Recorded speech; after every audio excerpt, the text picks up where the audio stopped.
پیارے دوستو، انتہائی اہم سوال ہے کہ کیسے معلوم پڑے کہ وہ کون سی علامات ہیں جن سے یہ معلوم ہو جائے کہ اللہ سبحانہ و تعالی کسی عورت سے راضی ہے یا نہیں۔ اس ویڈیو میں ہم یہ جاننے کی کوشش کریں گے معزز ناظرین، جب اللہ کسی عورت پر کرم فرمانا چاہتا ہے، اسے راضی ہو جاتا ہے تو اس عورت میں 8 تبدیلیاں ظاہر ہو جاتی ہیں، لیکن یہ ضروری نہیں کہ 8 کی 8 نشانیاں رونما ہوں تو ہی اللہ راضی ہے۔ جو ہی ان میں سے کوئی ایک نشانی بھی واضح ہو جائے تو سمجھ جائیں کہ رب کائنات آپ سے راضی ہو گیا۔ اس کے ساتھ ہی ساتھ ایک اور انتہائی اہم مسئلہ بھی بیان کریں گے۔ کچھ مرد حضرات خواتین کے ساتھ انتہائی گھٹیا رویہ رکھتے ہیں، لہذا آج کی اس ویڈیو میں بیان کریں گے کہ کسی عورت کو گالی گلوچ کرنا کیسا ہے، اس کے ساتھ مار پیٹ کی جائے تو کیا ہوتا ہے، ایسے گھروں میں اس عمل سے کون سی پریشانیاں نازل ہوتی ہیں۔ پیارے دوستو، اللہ تبارک و تعالی جس انسان کو دین کی سمجھ عطا فرماتا ہے اسے دین سے جوڑ دیتا ہے اور اسے اپنا محبوب بنا لیتا ہے۔ حضرت عبداللہ ابن مسعود رضی اللہ تعالی عنہ سے مروی ہے کہ نبی کریم صلی اللہ علیہ وآلہ وسلم نے فرمایا، اللہ تبارک و تعالی تمہارے درمیان اخلاق کی بھی تقسیم کرتا ہے جس طرح رزق تقسیم کرتا ہے۔ اللہ دنیا اس کو بھی دے دیتا ہے، اللہ کا پیارا ہو یا نہ ہو، لیکن اللہ سبحانہ و تعالی دین کی سمجھ اس کو ہی دیتا ہے جو اللہ کا محبوب ہوتا ہے۔ پیارے دوستو، عبادت کی محبت، قرآن کی محبت، اللہ کی محبت، اللہ کے ذکر سے محبت، رسول اللہ صلی اللہ علیہ وسلم پر درود و سلام بھیجنے کا شوق اور تڑپ، یہ وہ چیزیں ہیں کہ جس میں ان سب کی محبت اور تڑپ پیدا ہو گئی تو سمجھ لو کہ اللہ نے اسے اپنا محبوب بنا لیا ہے۔ دوسری نشانی یہ ہے، رسول اللہ صلی اللہ علیہ وسلم نے فرمایا، اللہ جسے اپنا بناتا ہے تو اس پر پھر تھوڑی سی آزمائش بھی ڈالتا ہے، یعنی اللہ سبحانہ و تعالیٰ یہ دیکھنا چاہتا ہے یہ بندہ میرے فیصلے پر راضی ہوتا بھی ہے یا نہیں۔ جو راضی ہو جائے تو پھر اللہ تعالیٰ اسے اس دنیا میں بھی راضی کرتا ہے اور آخرت میں بھی راضی کرتا ہے۔ لیکن اگر کوئی اس وقت بھوکلاہٹ کا شکار ہو جائے کہ یہ میرے ساتھ کیا ہو گیا، حالانکہ میں تو نماز بھی پڑھتا ہوں، قرآن کی تلاوت بھی کرتا ہوں، تو پھر مجھے بیماریوں نے کیوں گھیر رکھا ہے، میں تو اسلام کی تعلیمات پر عمل کر رہا ہوں، تو پھر مجھ پر ہی یہ سختیاں اور مصیبتیں کیوں آ رہی ہیں۔ یقیناً ایسی سوچیں انسان کو پریشان کرتی ہیں، لیکن ایسا ہرگز نہیں سوچنا چاہیے۔ پیارے دوستو، حضرت بلال حبشی رضی اللہ تعالی عنہ سے کسی نے پوچھا کہ آپ بڑی توحید کی باتیں کرتے ہیں تو آپ کو اتنی بری طرح سے مار کیوں پڑی ہے؟ تو انہوں نے جواب دیا، تم بھی تو بازار سے برتن خریدنے سے پہلے اسے اچھی طرح سے ٹھوک بجا کر دیکھتے ہو کہ مٹی ٹھیک طرح سے لگی ہے یا نہیں۔ بس میرے رب نے بھی مجھے آزمایا تھا، پھر یہی غلام تھا اس کے بارے میں اللہ کے رسول صلی اللہ علیہ وسلم نے ارشاد فرمایا کہ اللہ نے جنت میں بلال حبشی کو نہایت ہی اعلیٰ و عرفہ مقام عطا فرمایا ہے۔ نبی کریم صلی اللہ علیہ وآلہ وسلم نے فرمایا کہ شب معراج کے موقع پر جنت میں مجھے اپنے سے آگے آگے قدموں کی آہٹ سنائی دی تو میں نے جبرائیل علیہ السلام سے پوچھا کہ یہ کون ہے؟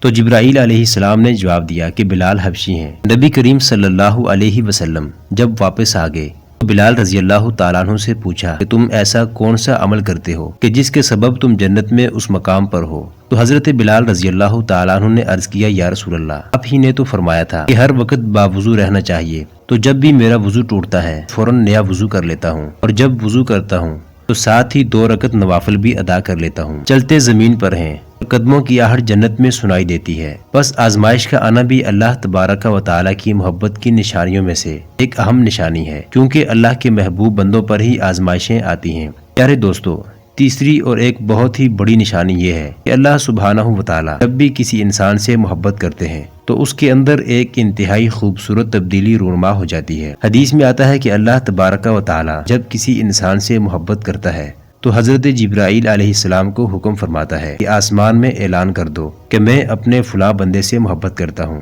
حضرت جبرائیل علیہ السلام آسمان کے اربوں خربوں فرشتوں میں اعلان فرما دیتے ہیں کہ اللہ اپنے فلاں بندے سے محبت کرتا ہے، لہٰذا حضرت جبرائیل علیہ السلام آسمان کے تمام فرشتے اور تمام نورانی مخلوقات اس سے محبت کرنے لگتے ہیں۔ پھر ایک فرشتہ دنیا میں آتا ہے اور زمین والوں میں اعلان کرتا ہے کہ فلاں شخص اللہ کا محبوب ہے۔ حضرت جبرائیل علیہ السلام اور آسمانوں کی تمام نوری مخلوقات اس سے محبت کرتی ہیں، لہٰذا تم بھی اس سے محبت کرو۔ اس طرح سے دنیا والوں کے دلوں میں بھی اللہ سبحانہ و تعالیٰ اپنے اس محبوب بندے کی محبت ڈال دیتا ہے، لہٰذا ہمیں دنیا میں ایسے کام ضرور کرنے چاہیے کہ جن کے کرنے سے اللہ سبحانہ و تعالیٰ ہم سے راضی ہو جائے۔ پیارے دوستو، جب نیکیاں قبول ہو جاتی ہیں تو انسان کے جسم میں یہ 5 نشانیاں ظاہر ہو جاتی ہیں۔ نمبر 1، جب کسی انسان کی نیکیاں قبول ہو جاتی ہیں تو اس کے چہرے پر عجیب سی رونق آ جاتی ہے، یعنی وہ انسان دنیا کے سامنے اپنی خوشی کا اظہار اپنی مسکراہٹ اور بشاشت کے ساتھ کرنے لگتا ہے، ہر وقت خوش رہنے لگتا ہے اور یوں لگتا ہے کہ اس دنیا میں اس سے زیادہ سکون اور وقار والا اور کوئی نہیں ہے۔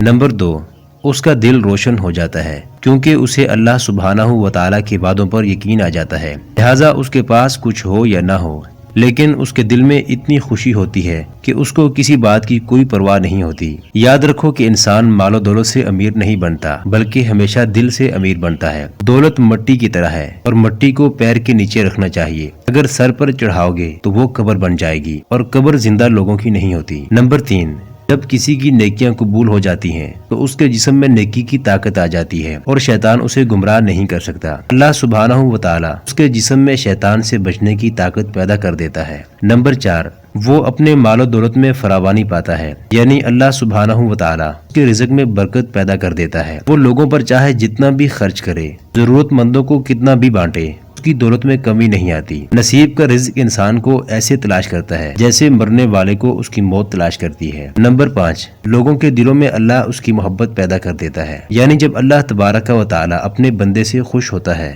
تو لوگوں کے دلوں میں اس کی محبت پیدا کر دیتا ہے۔ پیارے دوستو، آئیے اب جانتے ہیں کہ ایک عورت کی سب سے بڑی ذمہ داری کیا ہے۔ یاد رکھیں، اسلام نے عورت کی عزت کو جتنا بلند کیا ہے اتنا کسی مذہب نے نہیں کیا۔ اسلام میں عورت کی سب سے بڑی ذمہ داری یہ ہے کہ اپنی اولاد کی اچھی پرورش کرے اور ان کا خیال رکھے، لیکن اگر اپنی اولاد کی پرورش کرنے کی اجرت شوہر سے مانگنا چاہے تو مانگ سکتی ہے۔ اور رہی گھر کے کاموں کی بات، تو اگر عورت خوشی سے اپنے گھر کا کام کاج کرتی ہے، یہ اس کی عظمت ہے، اس کا شکریہ ادا کرنا اور اس کا احترام کرنا چاہیے۔ اس کو گھر کے کاموں کے لیے مجبور کرنا اور سختی کرنا صحیح نہیں۔ حدیث پاک میں آتا ہے، رسول صلی اللہ علیہ وسلم نے فرمایا، میں تمہیں عورتوں کے معاملے میں اچھے سلوک کی وصیت کرتا ہوں۔ پیارے دوستو، مرد ہو یا عورت، اللہ کی اطاعت میں کوئی بھی کام کرے تو وہ عبادت کہلاتی ہے۔ اسی طرح اگر عورت گھر کا کام اللہ اور خاوند کو راضی کرنے کی نیت سے کرے تو اس پر بھی اس کے لیے اجر و ثواب ہے۔ یہ عورت کی بہت بڑی عظمت ہے کہ وہ مرد کے گھر کو جنت بناتی ہے، اس کے بچوں کو عظیم انسان بناتی ہے۔ لیکن اگر کوئی شخص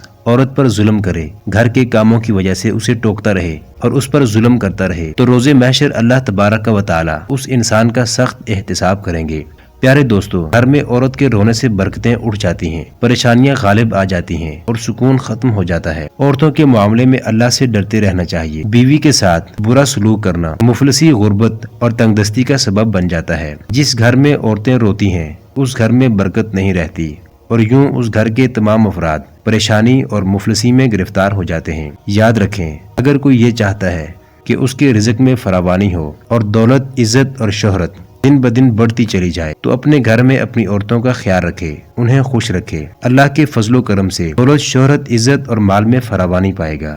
پیارے دوستو، اللہ نے مرد کو عورت سے زیادہ طاقتور اس لیے بنایا ہے کہ وہ عورت کی حفاظت کر سکے، اس لیے نہیں کہ اس پر ظلم و زیادتی کرے۔ جو شخص اپنی عورت پر ظلم کرتا ہے اللہ سبحانہ و تعالیٰ اس پر لعنت بھیجتا ہے۔ نکاح کا مطلب یہ ہرگز نہیں تم نے اپنے لیے ایک غلام خریدا ہے، بلکہ نکاح کا مطلب یہ ہے تم نے اپنی نسل بڑھانے کے لیے اس عورت سے مدد طلب کی ہے اور تم نے اپنی اولاد کی اچھی تربیت کے لیے اس عورت کو چنا ہے۔ جس سے مدد لی جائے اسے غلام نہیں سمجھتے، اور جو تمہاری اولاد کو پروان چڑھائے اسے حقیر نہیں سمجھتے، بلکہ تمہیں اس کا شکر گزار ہونا چاہیے۔ عورت پر ظلم کرنے کا مطلب ہے اولاد کی بغاوت، کیونکہ آنے والے وقت میں تمہیں جو بھی اولاد اس عورت سے نصیب ہوگی اس کے دل میں تمہارے لیے بغاوت ہی بغاوت ہوگی۔ جب اولاد بڑی ہو جاتی ہے اور اپنی ماں پر ظلم ہوتے ہوئے دیکھتی ہے تو اس کے دل میں باپ کے لیے نفرت ہی پیدا ہوتی ہے۔ اس لیے جتنا ممکن ہو سکے اپنی بیوی کے ساتھ اچھا سلوک کرو اور اسے خوش رکھنے کی کوشش کرو۔ اللہ تبارک و تعالی سے دعا ہے کہ ہم سب کو نیکی کی بات کو سننے، سمجھنے اور اس پر عمل کرنے کی توفیق عطا فرمائے۔